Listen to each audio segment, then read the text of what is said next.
Hello, guys. Good evening. Welcome to the Let's Talk Fishing video podcast. I'm Jay Angel. I'm going to be your podcaster for this evening, master of ceremonies, and whatever you want to call me. Tonight, I have a trout fishing. I mean, that's no surprise. I love to fish speckled trout. And this guy has lived down here his whole life. He actually has a charter boat business called Performance Fishing Charters. And let me see if I can get this name right. I'd like to introduce Naquin. Did I get that right, Ty? Oh, yeah, you got it right. How you doing, Jay? I'm doing great. Great to talk to you, buddy. Can't wait to fish with you. Man. Hopedale it's such a cool place to fish out of, man. There's so many different things you can do out of Hopedale, so many different ways you can go and different places you can fish. All that stuff's as interconnected as I'm starting to find out. So, excuse me, how's the trout fishing been lately? It's been pretty good. It's been warming up a good bit lately. If the weather's good, you can make it out to the island chains and fish like Freemason, Breton, and Chandeliers. And Ooh. you can, or if you want to fish kind of in a more of like the beginning, like Monday through Thursday, you can kind of stay in with less boat traffic and still catch them in kind of close, like Elwha and stuff like that. You know what I find? One thing I'd always wanted to do is go out to the Chandelier Islands, jump off the boat, and just wait around. Yeah, not you me. ever do that? Nope. Not you? I've jumped out Too the many boat. sharks? Yeah, no, I'm not a big fan of sharks. I've jumped out the boat one time fishing Goja Island with my dad about 10. No, this was before BP. So this was, before the BP oil spill. Was catching a bunch of trout. That was a long time ago. And I always wanted to jump out. The BP oil spill was in 2005, so yeah. 2010. Oh, it was in 2010? Okay, thank you. Oh, Katrina was in 2005. Okay, so. Katrina. Yeah, I was thinking there was some kind of disaster in 2005. Yeah, the big one. The BP oil spill was in 2010. Thank you for telling me that, man. But anyways, man, there's a lot of sharks. This weekend I'm probably going to be, not this weekend, next weekend I'm probably going to be going to Grand Isle surf fishing. And there's, Grand Isle is right there. The Gulf is, you're looking at the Gulf if you're fishing off Elmer's Island. Yeah. And I always tell the guys, I take a lot of guys who aren't familiar with the ocean. Don't leave your hands in the water. Pull a fish out of the water and grab it. Don't put your hands in the water to grab a fish. And whatever you do, don't be dumb and have a stringer on your. If you've got to keep fish, walk each one back. Sharks are not bloodthirsty creatures. They don't eat people, but they do make mistakes, particularly in Louisiana where we have murky water. Oh yeah, I would rather walk the fish back than one take a bite out my leg or arm. So can't grow those back. I've never heard of anybody getting bitten, but it doesn't mean it can't happen. No, yeah, I never heard of it neither, but you're absolutely right. Doesn't mean it can't happen. Because they come in going. Yeah, they hungry. They're not worried about what they eat. They just want to eat. Yeah, I have had a lot of trout. Have you had any trout bitten in half this year yet? Not this year, but the past few years, I pulled up some heads from about 2-pounders, and what's only left is the gills. So yeah, before. Yeah, I had a couple of good 18-inchers caught, on the beach from Elmer's Island last year. It came in half fish. Yeah, not a fun time. I've used to deckhand down in Venice, and I watched a 15-foot tiger shark turn a 160 into a 60-pound tuna in one bite right by the boat. So it was pretty cool, but it sucked to see it. A great big tuna got devoured with one bite. Devoured with one bite. About a 15-foot tiger shark. Big shark. I can't imagine that. That just boggles my mind. A 15-foot long fish. I know I grew up. I'm old enough to remember going to see Jaws in the theater with my dad in 1976. I shouldn't even been there, but they didn't care back then about R-rated movies. They just let kids come in. But wow. Wow, a 15-foot tiger shark. That is just incredible, man. Wow, but I want to talk, man, that's interesting as heck.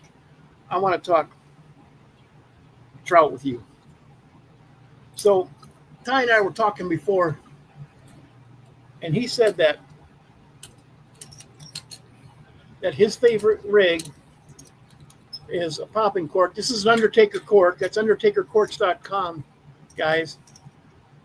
And you see that cup right there? You throw this out, pop it, and it goes.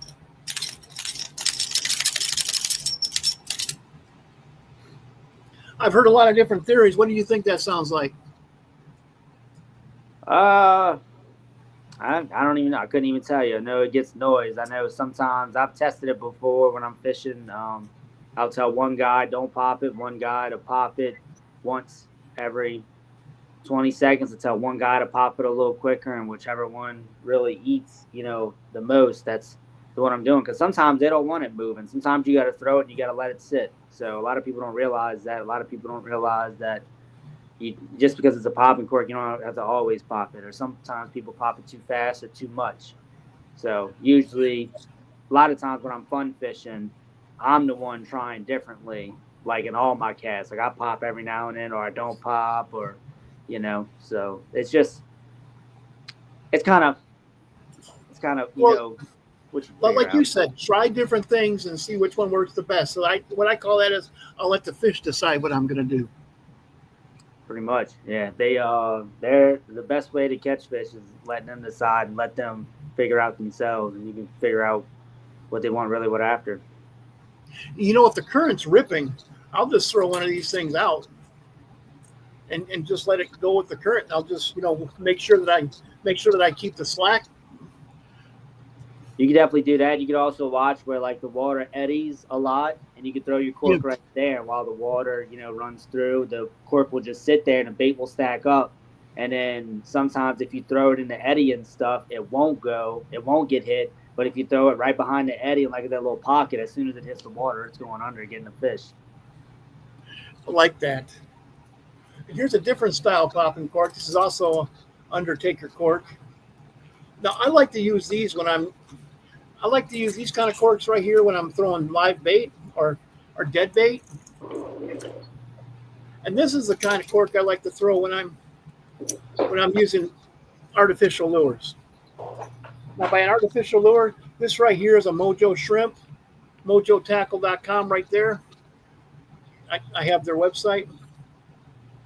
This will sit underneath your popping cork. And when I call the popping cork, call them in. If I'm fishing with someone who doesn't know how to, or doesn't have a whole lot of experience in the salt, I'll tell them, call them in, and they'll pop it. And a lot of times that will trigger a bite, but just like Kai said, sometimes it's not what they want. It just seems to depend on what kind of. Now, something I learned fishing with Lloyd Landry of Outcast Charters. He wanted me to put on a 1/8 ounce jig head underneath one of these popping corks. Put on this. This is a matrix shad. And I was using this thing underneath the popping cork.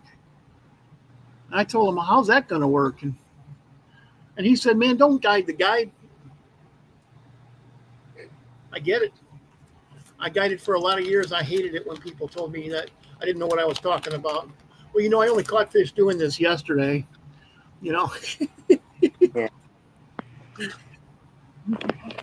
Yeah, I get that a good little bit, but I'm still all ears and opens. I'll have a client every now and then that'll kind of do something differently because they, I've taken some guys that are just like on a business trip. They trout fish their whole life, and if they got a trick up their sleeve and they show me, I don't show no shame in that game. I take it and use it later on, and it's got a couple techniques and stuff like that I've learned mostly from my dad fishing, obviously, but some of the other stuff came from some like older clients that I've had that trout fish 30, 40 years, and that's got a lot more experience than me. That is a good point. I did learn a lot from my clients because, like you said, I had some clients who were fantastic fishermen, and I had some clients who threw a rod who first cast, they throw a rod in the water. Ugh, you know. But the trick with using this, because I had never used something like this underneath a cork. But up north, the cork was nothing more than just to hold your bait at a desired depth. The popping cork is your presentation. It is. Depending on watercolor too, is depending on what color bait you would throw for soft plastics. So I like throwing a lot of stuff with chartreuse tails. Yes, that works. That works really well. And I have some chartreuse, actually lemon heads, the chartreuse. But if you're going to use something like this under a popping cork, make sure the current's ripping, is what he said. Because think about it, if the current's ripping and this thing, that it's going to make that tail just go. And also, I like. He's also told me 1/8 ounce jig head, and then when you pop it, it goes up and just kind of glides down, kind of like the same principle of a Marker 54 glide shrimp. Those are about my favorite soft plastics right now. The shrimplets from Marker 54. Shrimplets, yeah. I love using those.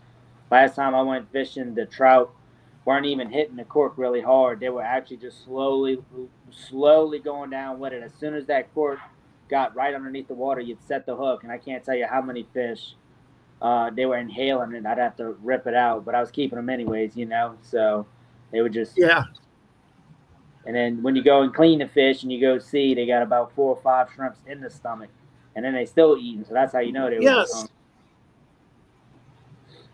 That's incredible, man. I have cleaned fish and found, a fish 1/4 the size of I've cleaned trout before and found a fish in their gut 1/4 the size of that trout, and he just inhaled whatever I was using. Oh yeah, they're just eating me. Sometimes when you clean a trout, you go and you find like minnows they're eating on, like cockahos or little baby croakers, like even up in the marsh and stuff like that. And you're like, wonder if I had croakers, I'd have did better. But in Grand Isle, most of the trout I've caught that were over 20 inches long in Grand Isle have been using cockaho minnows. That's what my buddy was telling me, that the trick was cockaho minnows out over there. Yeah, I don't. Now, can you even get cockaho minnows where you fish out of? I'm pretty sure. I know, like at Campos, croakers, it's definitely first come, first serve. I know a lot of the bait guys, they don't really like dealing with them.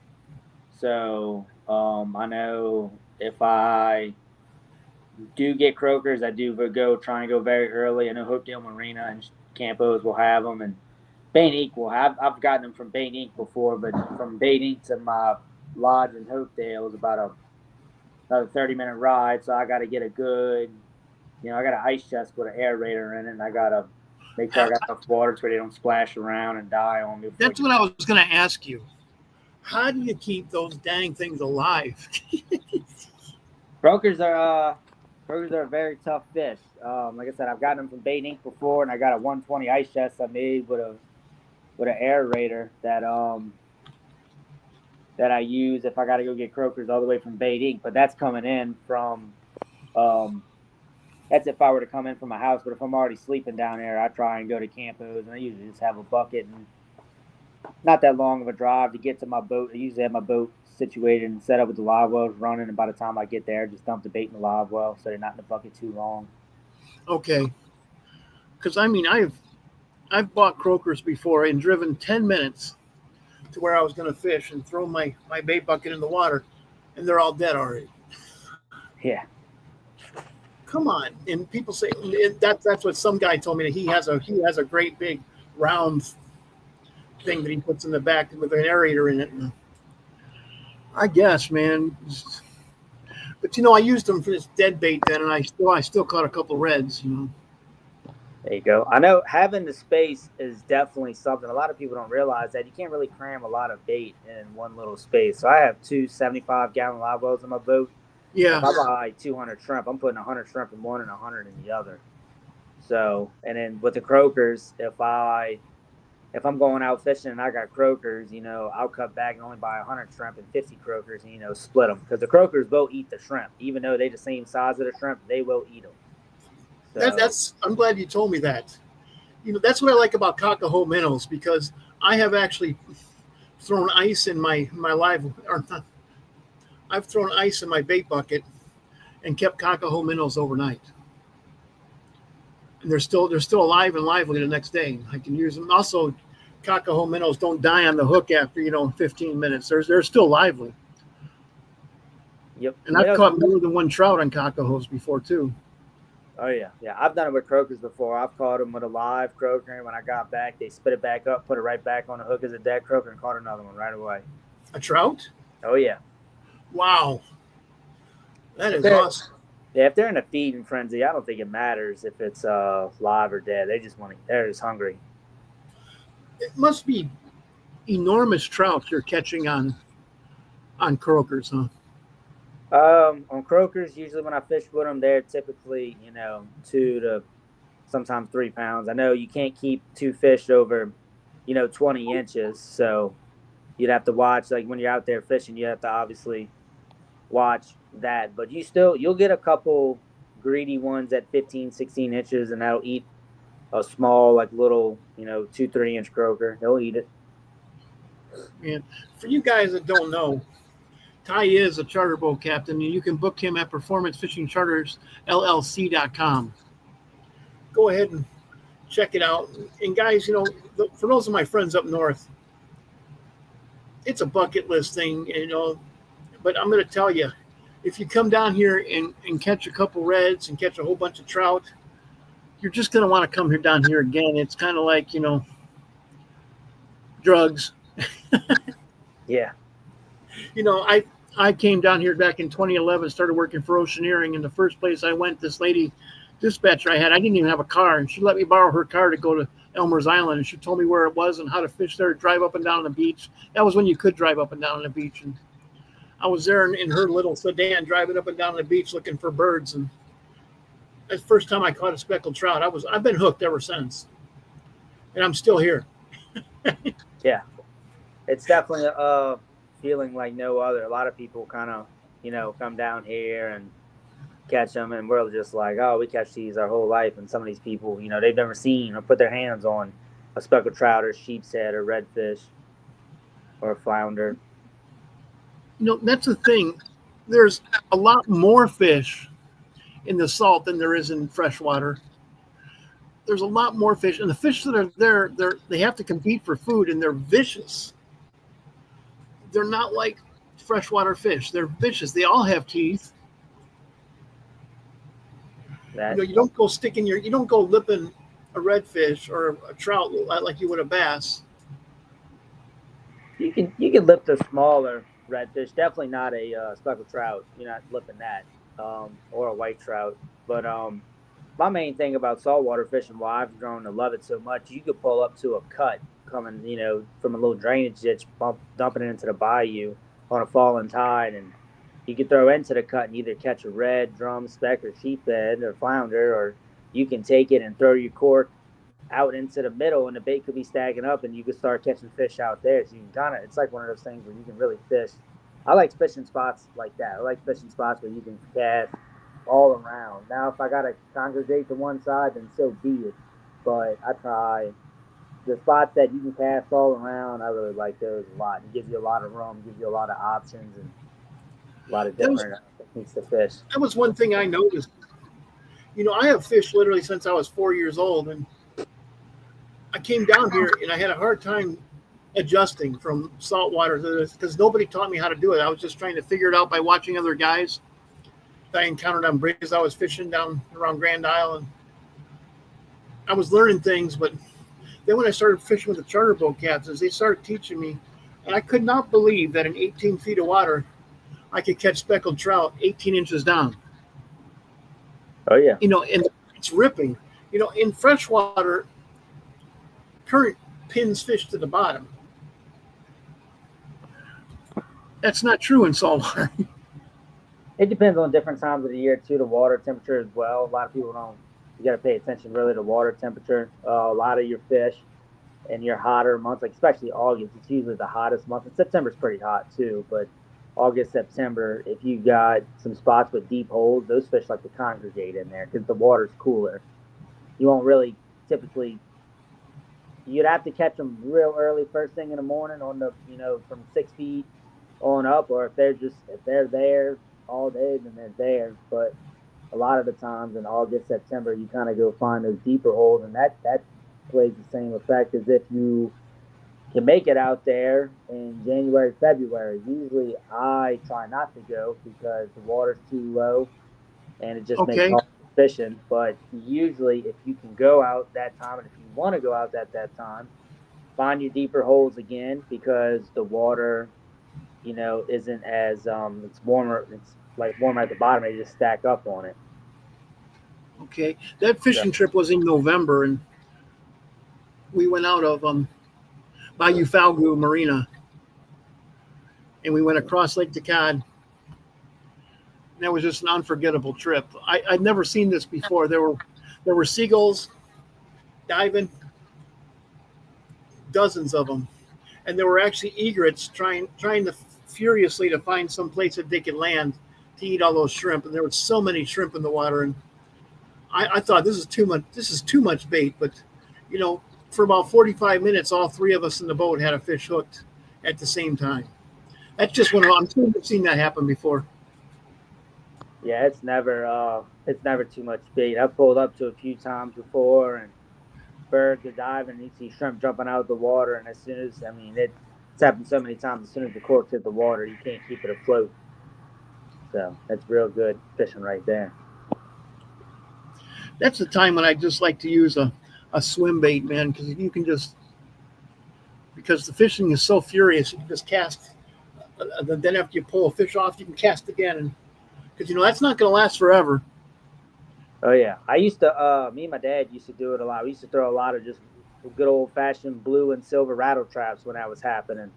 Oh But yeah, but I don't definitely don't do that with clients because there's trouble no, hooks. no treble But hooks and lines do not mix. Well, they no, can, but you run the risk of having to have one of those treble hooks extracted from your head. yeah, Ugh, not fun. ugh. I still have PTSD from that because they say, well, I can just rip that out. Guys, if a hook touches your bone, you've got to go to the hospital because you do not want to risk a bone infection. So if it goes into just soft tissue, yeah, rip it out. It's easier said than done. Yeah, But if it touches your bone, man, just go to the hospital. Yeah, it's going to cost you money, but how much is your life worth? right. And I was told that by a couple different emergency room doctors. I should have just ripped this out myself. Please don't do that, please. And that is a hazard, particularly when you do stuff. You know, doing what you do, Ty. I think I had to have at least five. That I've been to emergency room at least 5 times with hooks in my body because of clients. Yeah, that's Just that's one thing. When I'm fishing, I take cover. I have a T-top in my boat, and a lot of times people just don't flat out pay attention, and they smoking the T-top, and they look at me like it's my fault. I'm like, you need to pay attention because one thing's you're gonna keep chipping the paint on my T-top, and then you're gonna wind up breaking my pole or my reel. So I just tell people for yeah, real, look behind you when you go to cast, and just take your time you can casting. you can also roll cast. Yeah, most of the time the clients they can barely even throw overhand. So, but I mean Yeah, that's true. it is what No, it is. If I'm fishing deeper water, I'll have my eye pilot down, and I got power poles, but I'll put my power poles down halfway just to give the clients room to cast. That way they're out the way. yeah, Doing anything, but at least they're out the way. I've done that before. But a lot of times, and 90, about 80% of the people we take fishing either never picked up a rod or never did this before. So it's a learning experience all in one. And sometimes you get them they want to learn, and sometimes you get them, they don't want to learn, and they want you to help. So you just let them do what they got to do. Yeah, I've actually casted for people the entire time. I just want them to catch fish. Because they catch fish, I get a better tip. Yeah, that's how I am. My biggest rule on my boat is I don't let them bait the hook, and I don't let them take the fish off no matter what. So I keep better track of what fish goes in the box and count wise and stuff like that. And number one thing is I don't want them to get slimy. I'd rather me get slimy, So I try and make their day as least dirty as possible. They usually don't bring rags with them to. Oh, I do. So You bring your own rags? Okay. I have my own rags. A lot of times, I have this big old like plastic D hooker. So catfish, small specks, or even small reds, if I know they're not going to make the box, I don't even touch them. I just grab the line and flip them off, and then bait the hook and go right back to it. And I don't get dirty. The fish don't touch the boat, and he goes right back in the water. A lot of people don't realize this, and I don't know if you've ever got told this, but especially for speckled trout, if you have a small speckled trout within 6 to 10 inches, because sometimes you will catch a little 6-inch trout, little baby one you can put in an aquarium. People don't realize this, but the oils in our skins will take the slime off of them and potentially kill them sometimes. Yes.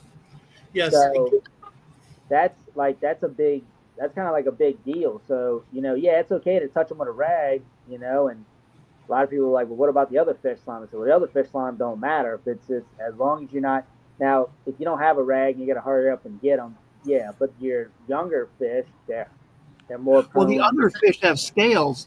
Speckled trout have little bitty scales, but then they have slime. If that slime leaves, they're left vulnerable to diseases. Right. All kinds of stuff can grow on them then. And that you're exactly right. That can kill the fish. That's the same thing with freshwater trout. They're the same way. They're very susceptible to that, and they die very easily. Yeah. So I try my hardest. Like if it's a small speck, I try not to grab them just to make sure he has a better release for future catching. So another thing that helps is if you get your hands wet before you touch them, or I don't tell people to do this because it leaves you vulnerable to sharks. But if you can unhook them in the water, but I don't think that's a good idea where we fish. No, not only sharks you got to deal with, you got to watch the dolphins. So, yeah. Have you ever had a dolphin grab a fish that you were bringing in? So yeah, that's what I was getting ready to tell you. So a lot of the times, if I fish the long rocks, they always have they're not porpoises, they're dolphins. A lot of people say they're porpoises. They are actually dolphins. We don't have porpoises here. What the walleye fisheries people say. Okay. So that's what I'm gonna say. Now, if they're wrong, sure. But anyways, I can't tell you how many times I've caught a bunch of white trout, and you get them to come up, blow their nose, and go down. If you throw the white trout right behind them, I mean, they turn instantly and go eat it. It looks like National Geographic. So sometimes, yes, the dolphins push them away because they're catching the same, fish as we are. But if you catch a small one and throw it back, and if they get it quick enough, they will turn around and eat it. Okay. One time, I used to work offshore on deep water drilling rigs. Out of probably the 15 rigs I worked off of, one of them allowed fishing. And boy, I was out there every time I got off work. I'd go and fish, and we were catching black tuna. The things look like footballs, but they only get about 24 inches long. Black fins. Black fins, yeah. They look like footballs, Oh yeah. And you bring it up, and this guy would come up there, because you're 80 feet above the water, so a guy would come with a gaff on a big long rope. And while I was waiting for that gaff, a dolphin would come up and take one bite out of it. And this was a long dolphin, like you're talking about a 15-foot tiger shark. This thing must have been 15 feet long. Never seen anything like that. And it was in the middle of the night, and he would grab a. But that was pretty cool because then, you pick up this phone and the galley staff would come and get it, and they'd serve us fresh tuna the next day. Oh yeah, I've seen them go out before and follow the boat, which is pretty cool. Oh yeah, I love it when they Yep. play in the lake. Yep. But on I say good, a hard, stressful day when you finally start seeing trout and they show up, I'm not the No, happiest no, pushing you're down. not happy No. because they start. The two or three of them will come in. They'll start ganging up on the trout, and there's no fish there. Then I Yeah. mean, A lot. when you have a bunch of 8 foot long predators, jeez. Yeah. I would. If I was a fish, I'd leave too. A lot of people don't realize trout. Well, I'm pretty sure a lot of people do realize this. Trout are school fish. So if they shut off for a little minute, give them a second or two, not a second or two, but give it like a minute or two or three, and wait for them to come back. I can't tell you how many times where now if it's longer than that, and obviously, they're not really there anymore, but there's been a few times where I'd get on them pretty quick and then they would stop for about 3-4 minutes and I'd start getting on them again. Then they'd stop and I'd start, on and off. And, they swim in schools and stuff like that. So, Oh yeah, I've actually had them at Grand Isle fishing off the bridge. They stop biting. 15 minutes later, the school comes back around again, and everybody's pole's bent over. yep. There must be 1,000 fish in some of those schools, maybe more. Yeah, there's no telling. I've always wanted it. I wish the water was really, really, really clean. I know you could probably do it in Florida, but just go down there when you have a huge trout feeding frenzy. I just want to see what they do, like how they react and like how they eat it. I'd always love to go down there with some like scuba gear and a GoPro and just look. I have seen clear water in Lake Bourne. And where you can actually see the trout swimming around. It's fascinating. Yeah. Oh, I've seen them. I've seen them do that before at Gosier and Breton Islands a bunch of times. But usually when Okay, they get yeah, close, usually when they get close to the boat, they're not really. They're just swimming through and stuff like that. sure. Yeah, I've seen it. That's a really good that's a really good time to see like as they come in schools because there's one time we was fishing go. There's not much left of Little Gosier anymore, but we used to fish Little Gosier a lot. And you get Little Gosier and Grand Gosier. Grand Gosier's still there. It's just called Gosier Island now. But at Little Gosier, fishing the Gulf side, I mean the trout would come in. You see a bunch of black fish coming in and kind of turn it to the side feed, and then they would leave. Then the 5 to 6 foot bull sharks would come in. Then the Jack Crevalle would come in. Then the stingrays, and then here come the trout again. And then they were just swimming all around the island, making laugh. That's you know that's a blessing and it's a curse because fish get really spooky, and you have to make really long casts with clear water. And the clearer the water it gets, the more spooky the fish are. Then like when I would fish in Green Bay, Wisconsin, as you get further up in Green Bay, the water gets more and more clear.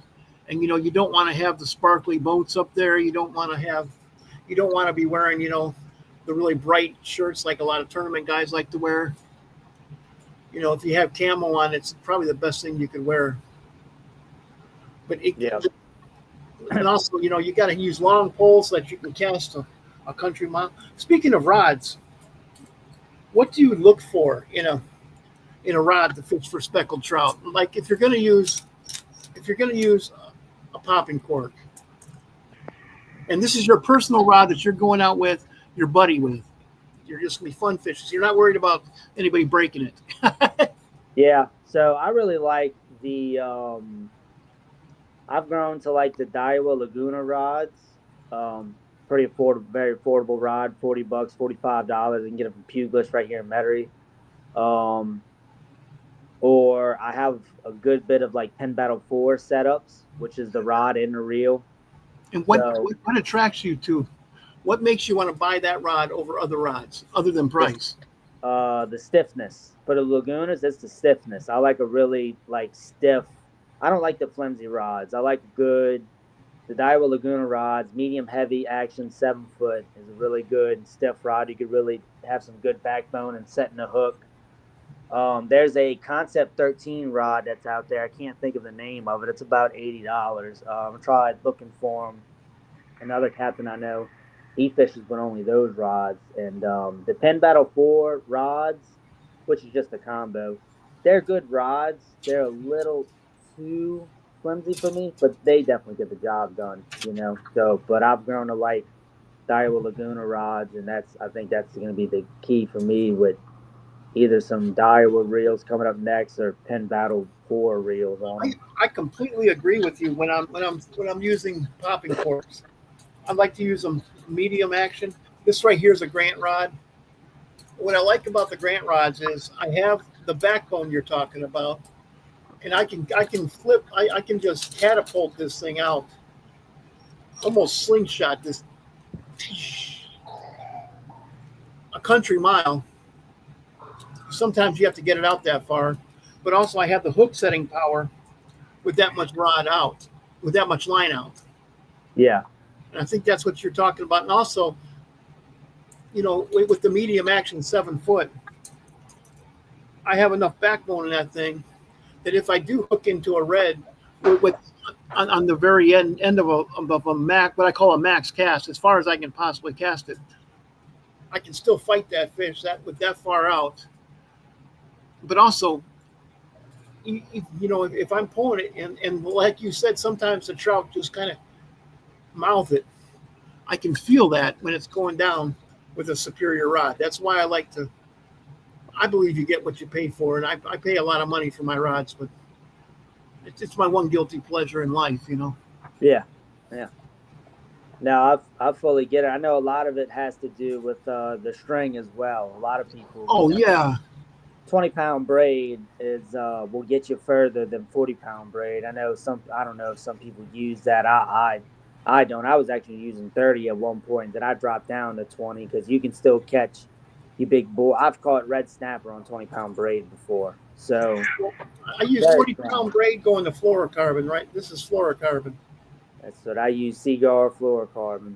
Fluorocarbon is tougher, and the 20-pound fluorocarbon, 20-pound braid going to 20-pound fluorocarbon, I've never had a redfish snap me off on that. Nope. But if I'm casting, jigs and and swim baits, I like a lot flimsier rod. Just because I can cast it better, I have more sensitivity with the flimsy rod, and this is still a medium light. It's still big enough to deal with a big redfish, with 20-pound line. But I have more castability with that, and I'm not going to put a 1 ounce, because guys, you got to remember these things have 1 ounce weights on them. So that's another reason you need a bigger rod, so that you don't break it on your back cast. Man, when I cast, I put everything I got into it. Get that thing out there. Yeah. I know. I know it plays a big line, and definitely weight, plays a big part. I know a lot of times is if I'm in a trout feeding frenzy, they'll start chafing the line by the hook, and if I don't catch it in time, every now and then I'll lose the hook, and like, oh, why'd it pop? I think it'd be a Spanish mackerel. When you go look at it, and the line's just chafing. I'm like, oh, okay, just cut it and retie. Cut it and retie. Cut off all that chafe. Yeah. Yeah. That's no good. Yeah, Spanish mackerel. Those are a completely different animal, man. They'll cut your line right off. Razor sharp teeth. Or if you hook into something like I call it stupid, like a Jack Crevalle or a shark. If I know it's a shark, I'll usually just grab my spoon. Yeah, it's good. I don't want to deal with the shark. Yeah, no, it's best to end that fight pretty quick. Even with a Jack Crevalle, I don't really like catching those neither. Yeah, it's cool for a picture, but if I'm fun fishing, I realize I got one hooked, I'll hold the bail myself. Yeah, I don't want to have to sit there and fight that thing for 45 minutes and get it in. It's 35 pounds, and you can't eat it. No, can't eat those. One of my friends said, well, I took one home and smoked it. I said, well, good for you. I heard also people eat, nutria rats. Doesn't mean I have to. Yeah, they say the smaller Jack Crevalles, people say the 12 to 20-inch ones are the ones you want to eat. Nothing bigger than or smaller than that. I haven't eaten any, but I don't know if I ever will. When you have things like speckled trout and redfish around, I don't see why you'd have to eat a Jack. Yeah. I do a lot of red snapper fishing too out of Hopedale, and on my way in, I'll catch a lot of speckled trout. So if I got red snapper in the box and stop on in and catch some speckled trout. I'd rather eat that any day of the week. Really? You'd rather eat a speckled trout than a red snapper? No, I'd rather eat red snapper, but Oh, okay. yeah, no, I'm not a big fan of like tuna, mahi, and redfish. I don't know. It's just too not flaky. It's flaky, but it's not like trout, sheephead, and red snapper all the way. Sheephead are a pain in the butt to clean, but Yeah. clean 10 of them, you have a decent little fish fry. There's just something about putting a redfish on the grill. That whole ritual for me is just cool. Now, look, I definitely won't pass it up if you invite me over to eat some redfish on the half shell. I definitely won't pass. Yeah. But I Just think like I don't like. Man, first time I ever had a crawfish boil. First time I ever went to one, I was 45 years old. I don't like doing it myself, but I've never passed one up. yeah. In fact, I last of the crawfish was last weekend. I went to my last crawfish boil of the year. Oh yeah, they about to start slowing down. Yeah, if it's done right, it's fantastic. But it's getting late in the season, so they left all kinds of little cuts on my hands because it was. And people like, oh, boo hoo. I'm like, man, if you do what I did, having little cuts in your hands and then having to. It's not fun doing what I do for a living out there sweating and right having cuts on your hands. It's just not fun. Hey man, it's going to be 40 after the hour. Do you have any shout outs you'd like to do? Yeah, absolutely. First off, shout out to the captains that have helped me out tremendously the last year and this year, and that's Captain Chad St. Pay with Cajun Outcast Charters and Captain Sean Mitchell with Salted Frog Charters. And then Mr. Bart at the Dogwood that has his lodge right down the street from us. Been generous enough to help me out with getting some trips and some overflows. And yeah, don't you have your own lodge too? Have my own lodge getting built. Me and my dad are working on it right now. Construction should be done in July. It's called the Hopedale Lodge and Fishing Charters. Awesome. Full service charter boat captain, huh? Full service. Wake up, eat breakfast. Wake up. If you believe there will be meal packages, I don't know just yet. I know we're going to work through the kinks, but wake up, cook your own breakfast, walk across the street, get in the boat, and go fishing. No driving needed, and I'll have that's the boat. So much more fun than what. Man, if I want to go fishing in Hopedale, I have to be on the road at 2:30 in the morning. So to wake up at 6 and be on the water by 6:15, dude, 2 thumbs up. Yep. It's definitely a blessing. We've been having camp down there, me and my dad, since 2007, and just so many memories. I remember what the place looked like before Katrina with pips and stuff like that, and I've been fishing down there since 2002. And I can't tell you how many times that's home away from home. It sure is. I'm not from St. Bernard Parish, but I know it very well because I've probably lived easily half my life down there. That's awesome, man. Okay, I'm sorry I interrupted you. You have so you said Captain Chad St. Pay, 2 thumbs up to him. I fished with him before. He's been on my show probably 5 times. Captain Sean Mitchell, he's been on my show too. So, do you have other shout outs you'd like to do? No, that's pretty much it. Okay. Well, I'd like to thank Greg Combo of Mojo Tackle. That's mojotackle.com. Check it out, guys. I have caught a lot of redfish and speckled trout on this thing. Lots of them. And I'm sure Ty has too. Oh, yeah. So, man, with that, guys, it's Wednesday. No, man, it's Thursday now. I used to do my podcast on Wednesday. Now I do it on Thursdays. I screw up still once in a while. But anyways, it's Thursday, guys. Get out there this weekend and fish. It's getting warm. And down here, the fishing is heating up. I'm going to be getting out there, not this weekend, but next weekend. Going to go surf fishing. And I call that fishing amongst the sharks. Yeah. Get up close and personal. It's a lot of fun, guys. I catch a lot of fish doing that. Sometimes the action is just furious every single cast, and you pretty much know when, because you're out there, you can look down, you can see 30 other fishermen, but you're probably 100 yards from every one of them. And if you don't see any rods bent over, the fish have moved out. Go in, get you some water, rehydrate, relax for a little while, wait for the next bite to come. You can just sit there and let the other fishermen cast 1,000 times and not catch a fish. Yeah. But anyways, man, hey, thank you very much. I appreciate you coming on my show. It was great to have you guys. Performance Fishing Charters, remember that. Performance Fishing Charters, LLC, guys. Give Captain Ty a call. And, go out there and fish with him and let him find the fish for you, man. Because I have tried to catch fish in the marsh, just me. It's not as easy as these guys make it look. Sometimes it is, maybe one time out of every 10. But you go out with one of these guys, just let them find the fish for you.